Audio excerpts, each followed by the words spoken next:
আপনি কি কখনো এমন সিদ্ধান্তের মুখোমুখি হয়েছেন যেখানে ভবিষ্যৎ কিছুই দেখা যায় না? ঠিক এমনই এক মুহূর্তে দাঁড়িয়েছিলেন আমাদের হযরত ইব্রাহিম আলাইহিস সালাম। আজ আমরা চাকরি হারালে ভয় পাই, রিজিক কমে গেলে হতাশ হই, পরিবারের ভবিষ্যৎ নিয়ে দুশ্চিন্তায় থাকি। কিন্তু প্রশ্ন হলো, আমরা কি সত্যি আল্লাহর উপর ভরসা করি, নাকি শুধু মুখে বলি যে আল্লাহর উপর ভরসা আছে?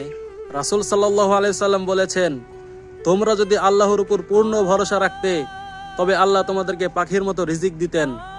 পাখি যেমন সকালে খালি পেটে বের হয়, সন্ধ্যায় ফিরে আসে ভরা পেটে।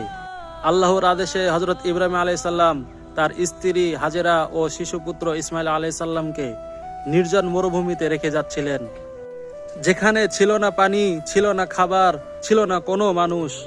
স্ত্রী হাজেরা আলাইহি ওয়াসাল্লাম তাকে প্রশ্ন করলেন, এটা কি আল্লাহর আদেশ? তিনি বললেন, হ্যাঁ। হাজেরা আলাইহিস সালাম তখন বললেন, তাহলে কি আল্লাহ আমাদের ধ্বংস করবেন না?